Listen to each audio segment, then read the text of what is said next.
Assalamualaikum warahmatullahi wabarakatuh. Nama saya Tiara Puspita. Saya mahasiswi di STKIP Al-ITB Bandar Lampung, Prodi PG PAUD semester 2. Saya membuat video ini untuk melaksanakan tugas saya, yaitu tugas mata kuliah Filsafat Pendidikan. Saya di sini akan menjelaskan ringkasan tentang cerita dari novel Dunia Sophie.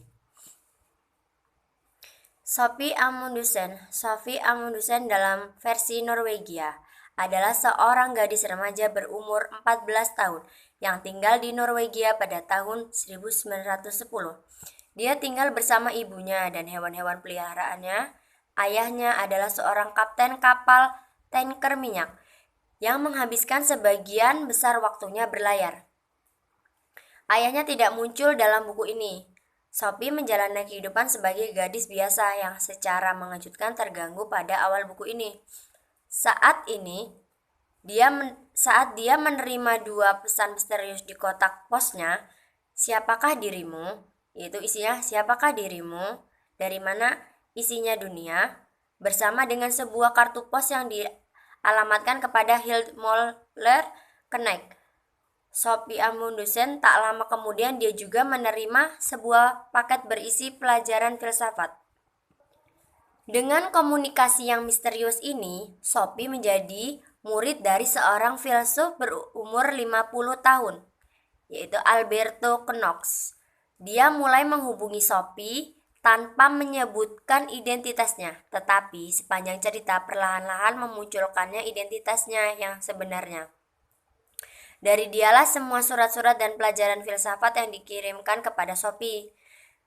Alberto melanjutkan pelajaran filsafat kepada Sophie, mulai dari masa Yunani sebelum Socrates sampai ke Libanon, yang tampaknya memiliki kekuatan untuk mengatur kehidupan Sophie.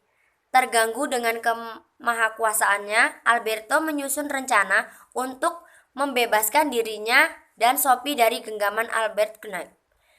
Pada akhirnya diungkapkan bahwa seluruh kehidupan Sophie adalah buku yang ditulis Albert Knecht sebagai hadiah ulang tahun putrinya. Hildmoller Knecht yang ke-15. Rencana Alberto kemudian berhasil melepaskan hidup Sophie dan dirinya dari campur tangan sang mayor. Untuk tentang filsafat dan pengalaman dari novel Dunia Sophie ini, dalam benak banyak orang, filsafat adalah ilmu yang mengawang-awang. Mengawang bisa berarti terlalu tinggi dan rumit, hingga tak mudah dikarena oleh orang yang banyakan. Tetapi mengawang juga bisa berarti tidak realistis, konyol, kegiatan orang kurang kerjaan. Ketika dunia digerakkan oleh kesibukan mencari uang sebanyak-banyaknya dan diramaikan oleh hiruk-pikuk memburu kenikmatan. Filsafat biasanya bahkan dilihat sebagai kebebasan nalar yang liar dan arogan, semacam ancaman menuju kekacauan, bahaya tafsir bebas yang mengarah pada kemurtadan, atau bahkan sejenis gejala kegilaan, dan karenanya bagi masyarakat umum sebaiknya tidak disarankan. Nah, ada beberapa poin penting dari novel filsafat dari Agustin Girder Dunia Sophie ini. Yang pertama, Taman Firdaus.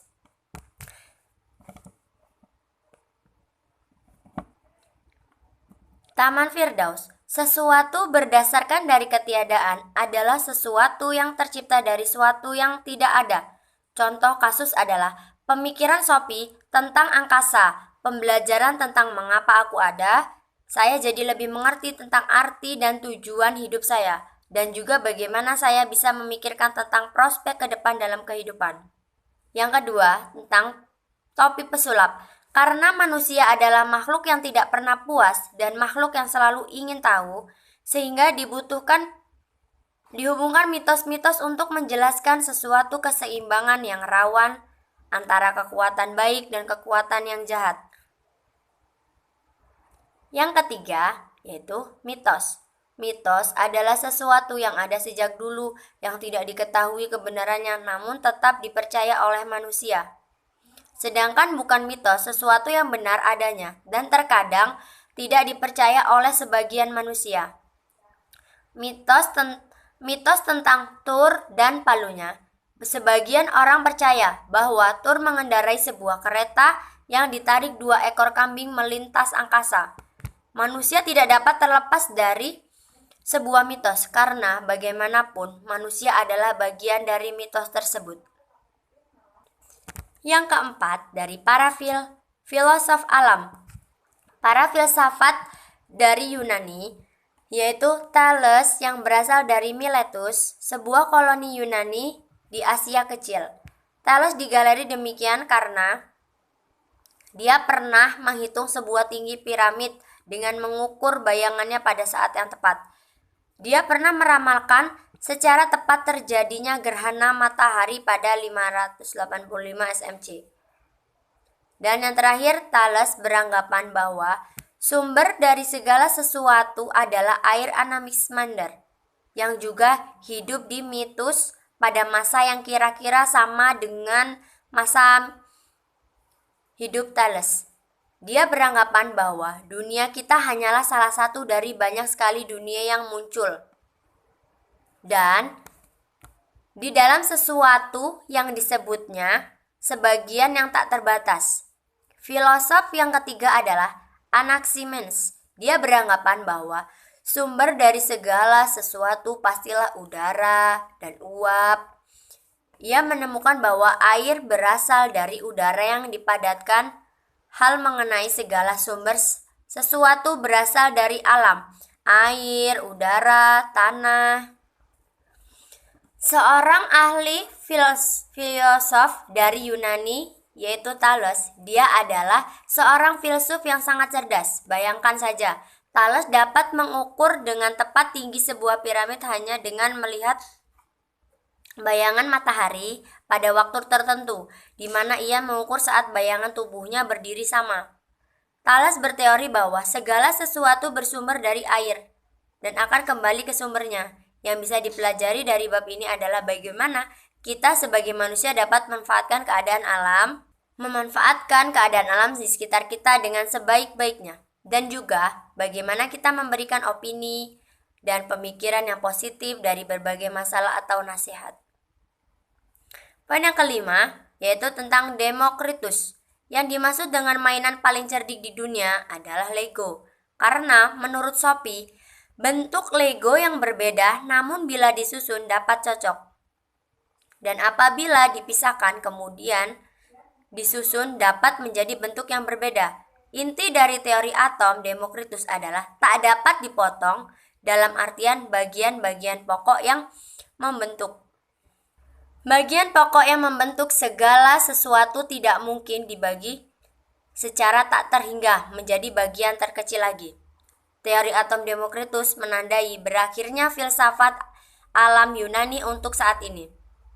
Namun, teori atom masih digunakan hingga saat ini. Karena dunia ini tidak ada yang kekal abadi atau atom selain Tuhan pencipta alam semesta. Yang keenam, poin keenam yaitu tentang takdir.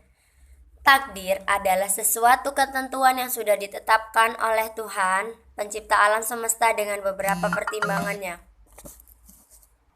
dan tidak dapat dirubah keberadaannya. Sama sekali berbeda dengan nasib adalah ketentuan yang sudah ditentukan oleh Allah Subhanahu wa Ta'ala, namun masih bisa dirubah selama kita masih mau berusaha. Fatalisme adalah kepercayaan bahwa apapun yang terjadi telah ditentukan. Poin yang ketujuh yaitu Socrates adalah seorang filosof yang lahir sekitar 470 sampai 399 sebelum Masehi. Socrates tokoh paling penuh teka-teki dalam seluruh sejarah filsafat. Namun dia merupakan salah seorang filosof yang mempunyai pengaruh paling besar di dunia. Karena sejalan dengan berjalan waktu, orang-orang menganggapnya sangat kekalkan terutama orang-orang yang mempunyai kedudukan tinggi dalam masyarakat. Athena itu seperti seekor kuda yang lembab. Demikian perkataannya yang sangat terkenal. Dan akulah pengganggu yang menyengatnya agar beringas. Pencerahan jiwa adalah suara batin ilahi, bahwa hati nurani ini mengatakan pada seorang tentang kebenaran, atau juga berpikir jernih dalam keadaan apapun. Orang yang mengetahui apa yang baik akan berbuat baik.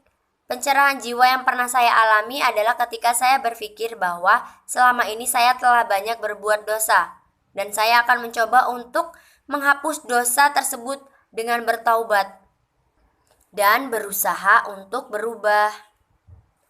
Poin ke-8 yaitu Athena. Pada bab ini, Sophie mengalami kejadian yang sangat mengejutkan baginya. Sophie baru saja mendapatkan video rekaman dari guru filsafatnya. Ia melihat tayangan dalam video tersebut, di dalamnya berisikan tentang kejadian yang ada di Athena dan juga seorang filsuf yang membicarakan kepadanya tentang bangkitnya kembali Athena. Sophie pun diberikan beberapa pernyataan yang harus ia jawab. Sophie mengira bahwa dia telah melihat Socrates dan Plato, namun itu semua tidak mungkin, ujarnya. Dan itu saja mungkin ringkasan dari tentang novel Dunia Sophie. Mungkin ada salah kata, saya mohon maaf. Pada Allah saya mohon ampun.